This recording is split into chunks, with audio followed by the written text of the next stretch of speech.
So, um, February 8th, 2007, the world heard the shocking news.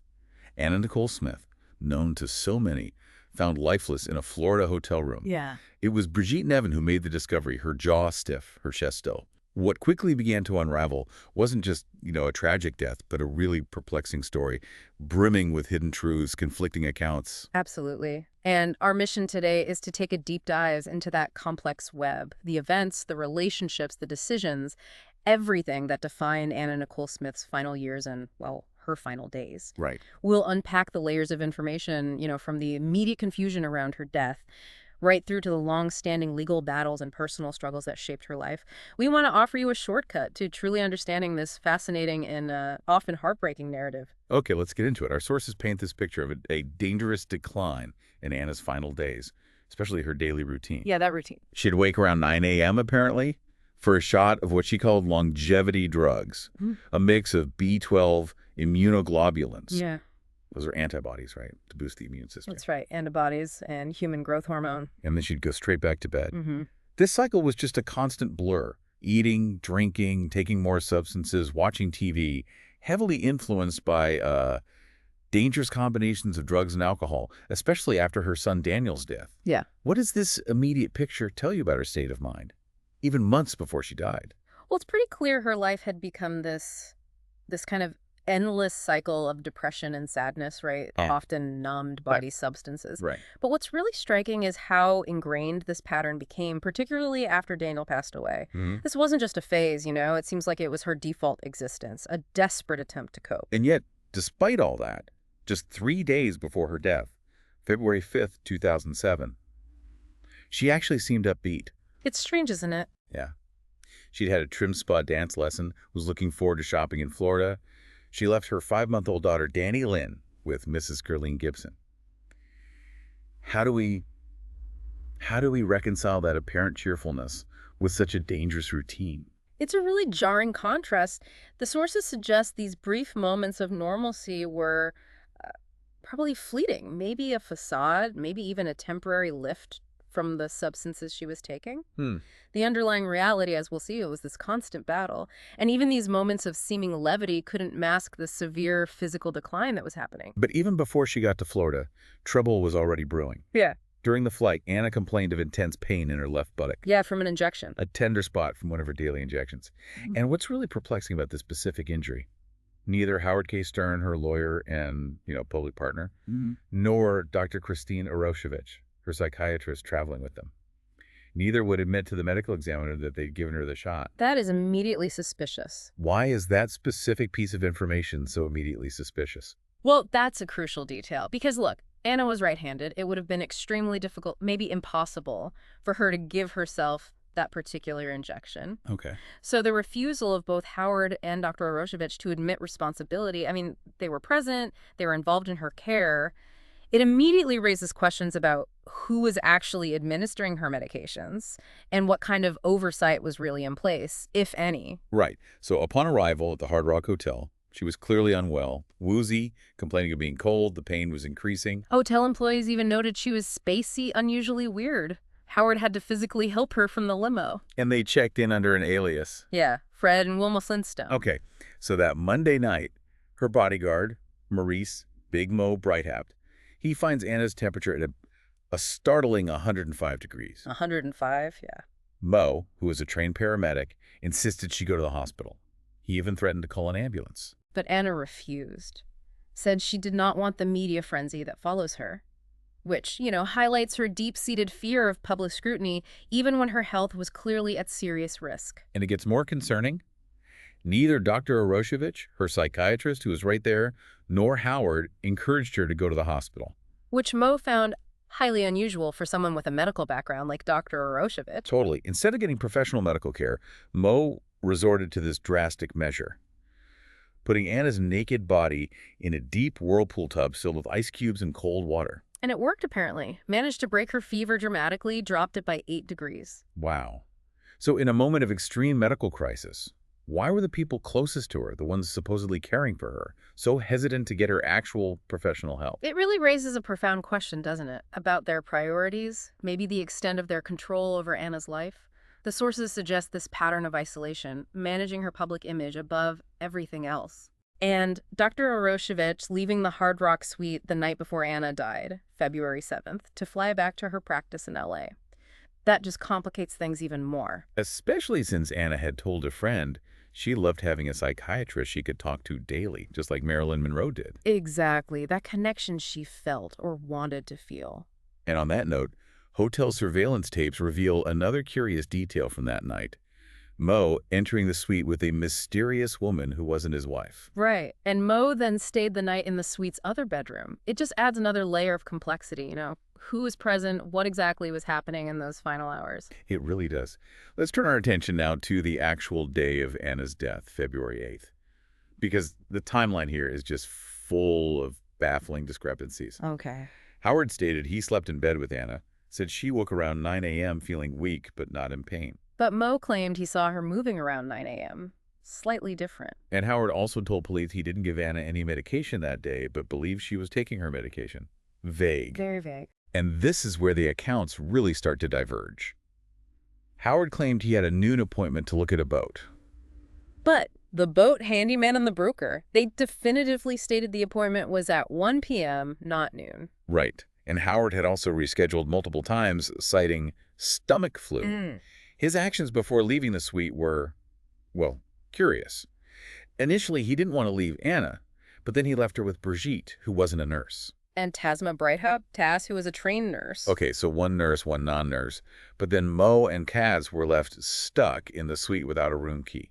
Why is that important? Well, it speaks to a lack of immediate access, maybe agency, for the people left to care for Anna. They couldn't easily get in or out if needed. That's it. And when Howard met the newly arrived guests, King Eric, Brigitte, the first mate down in the lobby, he was seen acting fidgety and strange, claimed his cell phone wasn't working upstairs, just odd behavior leading into this critical moment. Okay, the discovery. It happened shortly after 1 p.m. Taz told Mo that Anna was still sleeping. Brigitte, thinking Anna was maybe awake, entered the dark room. She noticed Anna's chest wasn't moving. Her jaw was stiff, wouldn't close. Oh, wow. Anna's trademark pink lips were pale blue. She had purple splotches on her face and body, a chilling sign of non-oxygenated blood, apparently appearing just 3-4 minutes after death. Tass screamed, shook Anna's naked body, tried to resuscitate her, heard a gurgling sound. And what's critically important here is Mo's phone calls. Tass called Mo, saying Anna was blue. Right. Mar told Tass not to do anything, said he would call 911, but instead, he called Howard. He called Howard first. Mo only returned to the hotel around 1:40 p.m., and both Mo and Tass's initial statements indicate they noticed Anna was blue around 12:30 p.m., but 911 wasn't called until 1:38 p.m. That's over an hour. That's a significant delay, a really significant delay. Howard's reaction to the news when Mo finally reached him was also remarkably detached at first. Yeah, the boat handyman described Howard's initial reaction on the phone as not upsetting, monotone, unemotional, very nonchalant, like it was a minor business issue. And he apparently definitely wasn't running or rushing back to the hotel. But then upon arriving back at the hotel, suddenly he became very upset, throwing his arms up and down, panicking, not crying, but mumbling to himself, hitting his leg. Shouting, "Don't go, stay. Ah, Anna, without you, I'm nothing." What do we make of that sudden shift? It's a stark contrast, isn't it? The initial detached, almost business-like reaction, then this very public display of grief. It really compels you to question the authenticity of his emotional response. Was it, partly a performance? Ultimately, it was Mo, not Howard, who took Anna to the ambulance and hospital. At 2:49 p.m., Mo gave doctors the nod to stop resuscitation efforts. He whispered a prayer over her body. Howard only went to the hospital after someone called him. Yeah. And this next detail is truly unsettling. Within minutes of Anna being pronounced dead, 2:49 p.m., Howard called Entertainment Tonight Paramount to reserve a block of rooms for their crew, arranging an exclusive deal. Eyewitnesses noted this showed Howard was ready to make his next deal, and that it was all about money. This isn't just about, profiting from tragedy, is it? No, I think it goes beyond that. It speaks to an ingrained pattern, maybe, of leveraging Anna's life and even her death for financial gain and media control. Right. It highlights a prioritization that seems to place commerce, way above compassion, even in the most devastating of moments. The echoes of tragedy here are just undeniable. It brings us straight back to Daniel's death, just 5 months prior. Anna's beloved 20-year-old son died under similar sudden and mysterious circumstances. And Howard K. Stern had famously been paid $1 million for exclusive access to Entertainment Tonight, where he cried, "I just want her to be with Daniel on a private plane." Right, that famous clip. But what Daniel himself was saying about Howard before his death, that's truly chilling. Yeah. In the summer of 2006, Daniel contacted a private investigator, Jack Harding, expressed deep fear of Howard K. Stern. Yeah. He believed Howard was actively preventing him from talking to Anna and, disturbingly, feeding my mom drugs. Daniel explicitly called Howard a Svengali, someone with total control. Wow. He also confided in his godmother, Jackie Hatton, that he'd seen Howard give Anna uppers and downers before guys would come to the house, talk to Howard, and go in his mom's bedroom and close the door. What? Daniel called this the Millionaires Club. And he claimed Howard also gave him drugs, though Daniel said he had gotten clean.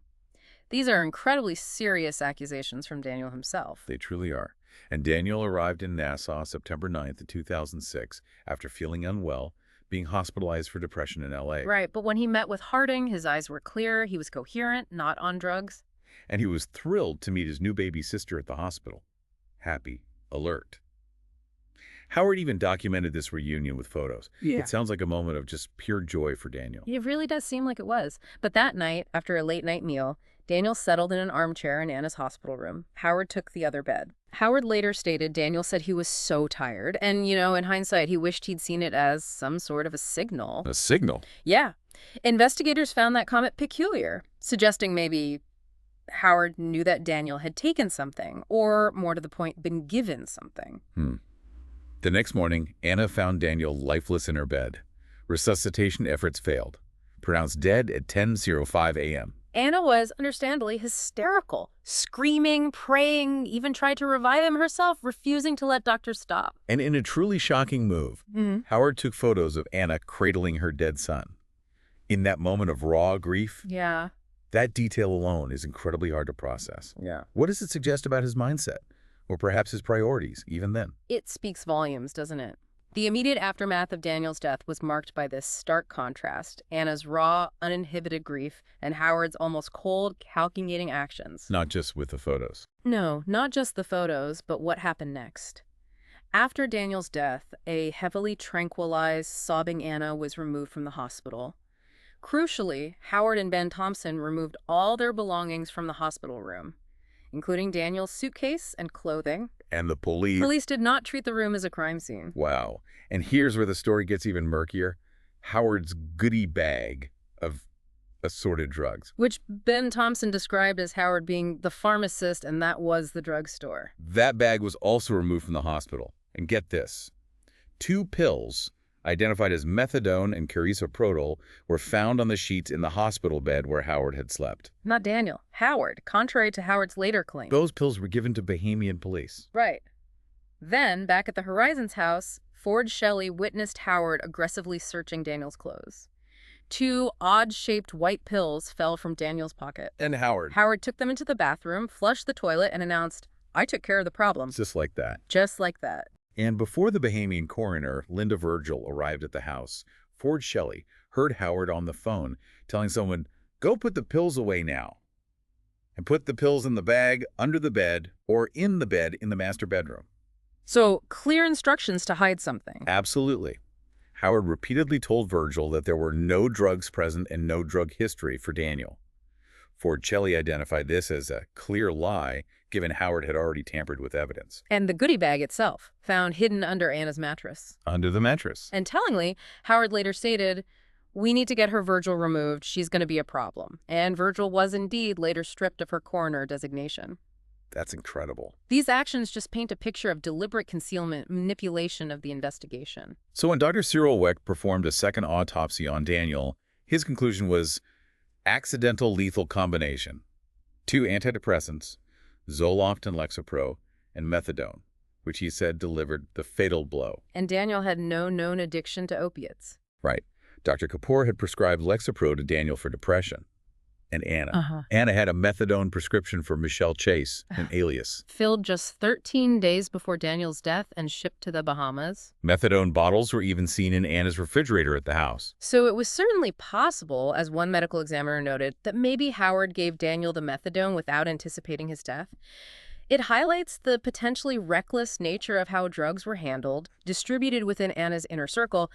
Aliases, readily available, powerful prescription drugs. It seemed to be the norm. Yeah, a very dangerous norm. Which brings us to the fallout, the shifting dynamics, particularly Howard's intense control over Anna and her finances. Nannies testified that Anna often had a money shortage despite her public image. Howard would put stacks of paperwork in front of her when she was heavily drugged, telling her to sign them, even when she said she couldn't read them. And both Howard and Dr. Chris Arosevich were seen signing checks using Anna's real name, Vicki Lynn Marshall. Meanwhile, employees like Mo Brightout went unpaid for months waiting for the Marshall money, while Howard would apparently pay big wads of cash to others. And sources consistently indicated Howard was the pharmacist and that was the drugstore. Drugs kept in that goodie bag dispensed to Anna. Nannies kept notes showing Anna took up to 24 drugs at once. Howard would give her a little snort in the nose, push drugs until she couldn't take more. Bottles of methadone kept in her room's refrigerator. Wow. This level of control went way beyond medication, didn't it? Oh, yeah. Howard controlled her life, kept her isolated. He didn't want her to go anywhere, to see anybody, mentally and physically controlling her. He just kept her in the house. The only exceptions were for paid photo opportunities. Her friends, like fashion magnate Peter Nygaard, Jackie Hatton, they claimed Howard cut them out of her life, tried to manipulate situations. Jackie's brother, Mark Hatton, even claimed Howard set him up for prison, wanted him to arrange a hit on Pierce Marshall, J. Howard Marshall's son, and knocked him out with pills he claimed were aspirin. Just incredible allegations of manipulation and control. It really is. Now let's shift to the paternity battle and this whole Bahamas strategy. Larry Burkhead's paternity suit officially launched October 2, 2006. Right. He alleged Anna fled to the Bahamas specifically to avoid custody issues, claimed Howard was facilitating her drug habit, and claiming paternity himself purely for financial gain. Larry vehemently challenged Howard's claims, said there's absolutely no way that Howard Stern is the father of this child. But despite Howard's public claims, Anna was secretly communicating with Larry. Phone calls, texts, right up until January 2007. She even told him the baby is beautiful and she loved him on Christmas Day that year. Yeah, and friends widely doubted Howard and Anna's romantic relationship, noted they had separate bedrooms. Anna even told Jackie Hatton, I'd never sleep with Howard if he's the last person on earth. He's gay. So a very different personal dynamic than the one presented publicly. Absolutely. And what's crucial here is Howard, acting as Anna's attorney, contacted a Bahamian law firm. He asked if the Bahamas was a safe haven to avoid paternity issues, confirming an orchestrated reason for their asylum. Exactly. So this wasn't just Anna looking for a quiet retreat. It seems like it was a deliberate legal maneuver by Howard to circumvent the paternity battle back in the U.S. What does that reveal about his strategic planning? His control, even before Daniel's death? That's a powerful insight. It suggests Howard wasn't just a companion or even just her lawyer in the traditional sense. He was, maybe, an architect of Anna's reality, meticulously constructing legal safe havens, manipulating circumstances to serve his own agenda. Which seemed heavily tied to controlling Dannielynn's future, didn't it? And access to the Marshall fortune. It certainly looks that way. It's a calculated kind of chilling insight into his role. Indeed. And Anna's Bahamian residency was fast-tracked at lightning speed, approved in just 3 weeks when it normally takes years. Anna mistakenly believed a $10,000 check meant for the government was for Immigration Minister Shane Gibson directly. And then those photos taken by Howard, Anna and Shane Gibson in bed, clothed but fawning, they were later leaked, led to Gibson's resignation. Yeah, that whole situation suggests a degree of influence, perhaps impropriety, in how that residency was gained. But amidst all this drama, the Gibson family, especially King Eric and Brigitte, seemed to offer genuine support to Anna.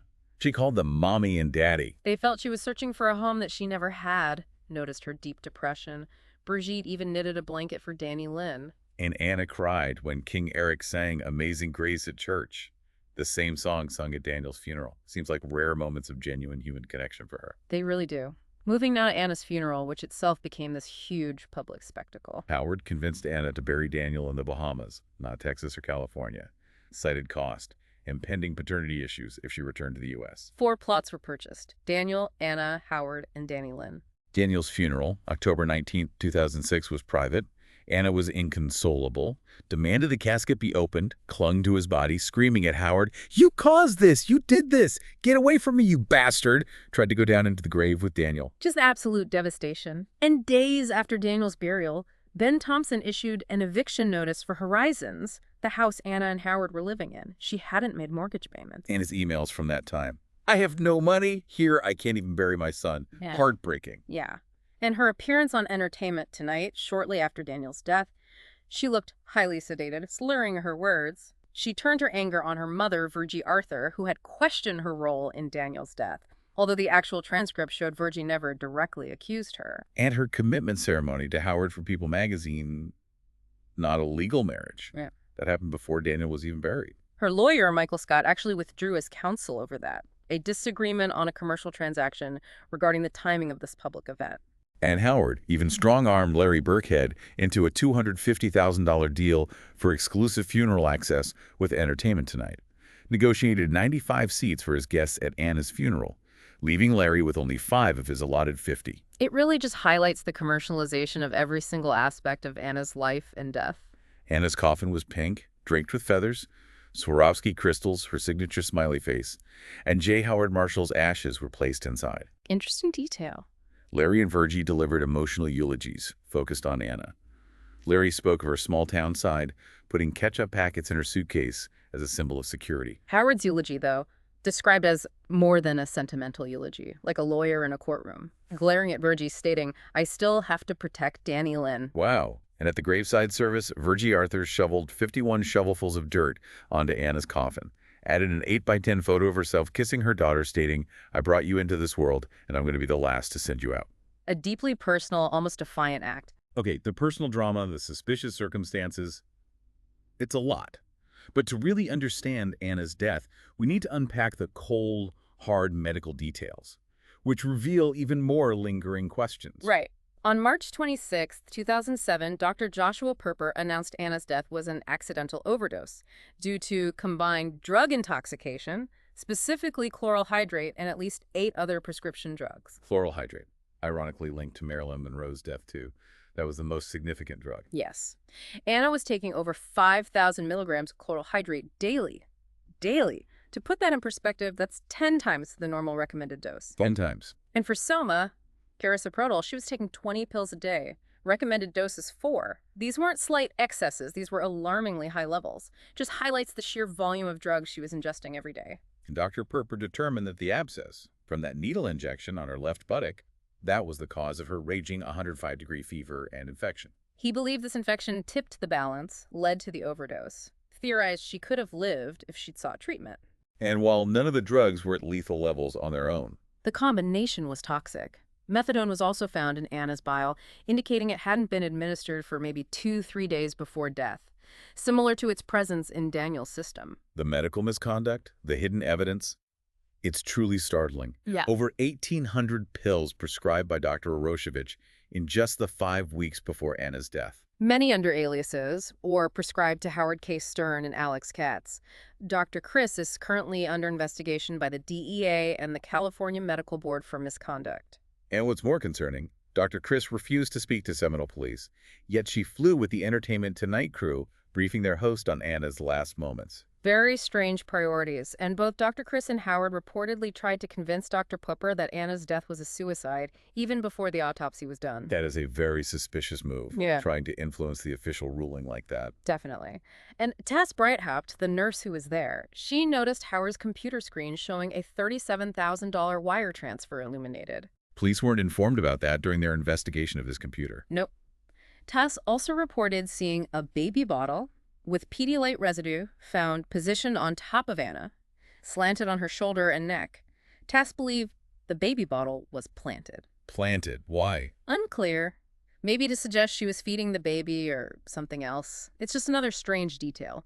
Detectives ultimately found 11 prescription medications in the suite, many in Howard's duffel bag, mostly prescribed to him. It just paints this picture of a complex, potentially compromised scene. financial dealings, suspicious details right at the moment of discovery. All these details really complicate the official narrative, don't they? The simple accidental overdose. Absolutely. Which brings us to the endgame: paternity, power, and secrets. Larry Burkhead made those shocking allegations to Bahamian police before Anna's death, accusing Howard of funneling millions offshore, alleging Trimspass CEO Alex Goen supplied Anna with HGH and methamphetamines. Larry claimed to have a needle and vial as evidence, but later asked for it back.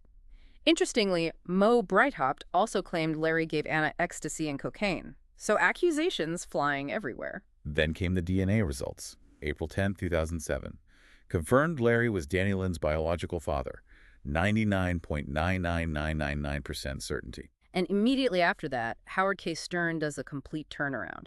Publicly supports Larry, says he'll help him get sole custody. Larry then moves into Anna's L.A. home, right next door to Dr. Oroshovich, and doesn't contest Howard being the executor of Anna's estate. This astonishing alliance, as the sources call it, led to widespread speculation, a deal made on behalf of the almighty dollar. What does that say about the true motivations at play here? Well, it suggests that for both men, maybe the focus quickly shifted, from the legal battle over paternity to the potential financial implications. Dannielynn's inheritance, media opportunities. And the underlying reason for this sudden alliance seems to point to a secret Larry held. Virgie Arthur directly confronted Larry, asking, "What does Howard have on you?" And Larry admitted, "They have so much stuff on me. They're fixing to tell all about me. They say they caught me dating other men, that I'm queer." Wow, and the sources go even further. Anna's closest friend, Jackie Hatton, claims she witnessed Howard K. Stern and Larry Burkhead being intimate in a darkened bedroom. Anna reportedly laughed it off, said, "Howard, he's gay, I told you, and if Larry wants to do it, I can't complain because I do what I do." Apparently, Anna's own sexual escapades with women were openly discussed among her friends. She seems to have been quite open-minded. Okay. Even the nannies claim to have seen a video of Howard and Larry doing that thing, and that Anna watched it over and over again. So, this alleged secret, that was Howard's leverage, reportedly forcing Larry to drop his legal challenges, align with him. Howard apparently told Larry he could drag the paternity battle on for years, maybe until Dannielynn was 5, if Larry didn't agree. So Howard offered Larry the baby if Larry left him as executor of the estate, and offered an ongoing fee. Larry refused the executor part, but eventually stopped his litigation against Howard. And Howard even denied Larry a second visit with Dannielynn before Larry left the Bahamas, stating, "You haven't done anything for me. Just a clear display of power and manipulation." Finally, there's the lingering shadow of the Marshall fortune. Anna's will, signed way back in 2001, intentionally omitted future heirs except Daniel.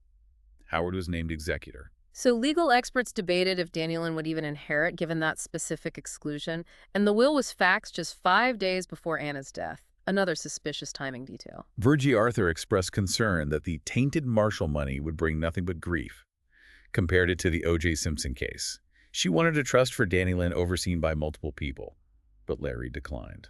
And skepticism remains about what happened to Anna's expensive jewelry, other assets from J. Howard Marshall. Friends believe the money is elsewhere in offshore accounts and with other companies. To make matters even more complicated, the company that bought Anna's new house and boat, Cracker Ltd., only 2 shareholders and directors, Howard's attorney Wayne Monroe and his associate Dion Smith, who notably signed Dannielynn's birth certificate listing Howard as the father. Wow. These financial connections, the alleged secrecy, they raise significant questions about who truly benefited from Anna Nicole Smith's life and her death. So we've navigated this really chaotic narrative of Anna Nicole Smith's final chapter, a story just brimming with conflicting accounts, surprising alliances, the persistent specter of drugs and money. Yeah. From the immediate mystery surrounding her death to all these unearthed secrets about her relationships, it's just clear that Anna Nicole's life was anything but ordinary. Her death, while officially ruled an accidental overdose, is just shrouded in a series of questionable choices, maybe worse, made by those closest to her. So what does this all mean for the bigger picture? You know, Anna Nicole Smith herself told friends she believed Marilyn Monroe was murdered, not that she committed suicide. Given the myriad inconsistencies we've discussed, the alleged manipulations, the astonishing connections uncovered in her own story, it really begs the question. How much agency did Anna Nicole truly have in her own ending? Right. And what legacy, beyond the tabloids, will Dannielynn Hope Burkhead inherit from a life so publicly and tragically lived?